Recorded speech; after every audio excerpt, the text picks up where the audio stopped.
Voilà, ce journal se poursuit. Place à l'invité du journal, Trésor Richard Poutou, avec qui nous allons évoquer quelques questions d'actualité, notamment Bunagana. Cela fait jour pour jour de mois que cette cité frontalière a été prise par l'ennemi, le combattant du AM23. Nous allons aussi nous attarder sur la question du départ de la MONUSCO, mais aussi sur l'affaire Kabondo. Monsieur Trésor Richard Poutou, bonsoir et bienvenue. Bonsoir, monsieur le journaliste. Bonsoir. Bunagana, 2 mois après, quelle est la suite?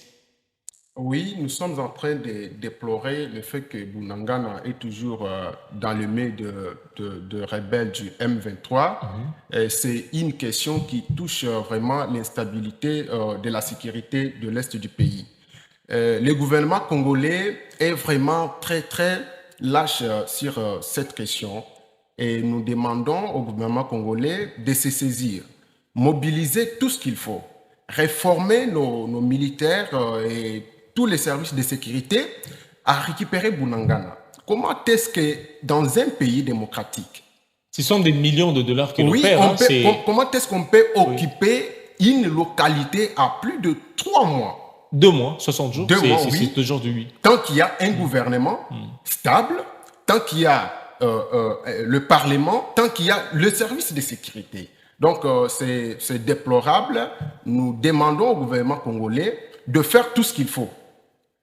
Et faire tout ce qu'il faut, qu'est-ce qu'il faut faire? C'est réunir pour déclarer la guerre ou il faut encore investir dans l'armée? Déclarer la guerre, c'est un peu très fort parce que, vous savez, la guerre, vous-même, vous avez vu les effets en Ukraine. Mais nous voulons qu'on réforme, qu'on investisse dans l'armée. Et s'il y a possibilité, vous savez, à l'est du pays, ce qui fait, c'est quoi? Nos militaires, là, sont mal payés. Je vous dis bien, ils sont mal payés. Comment est-ce qu'un militaire responsable perd 2 enfants? Vous les donnez 170 000 francs et vous l'envoyez à l'est du pays pour aller combattre avec les rebelles. Est-ce qu'il va partir?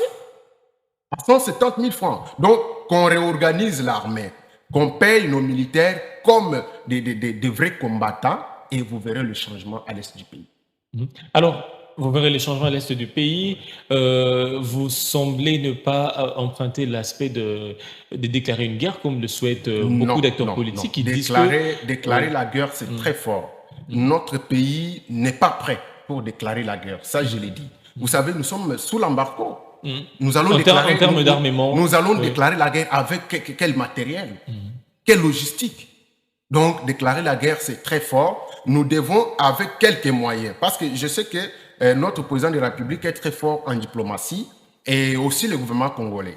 Donc, nous devons emprunter la diplomatie. Ah, vous êtes ceux qui encouragent la diplomatie agissante. Mais oui, pour mettre fin à la guerre, il faut emprunter la diplomatie. Normalement, d'autres aspects.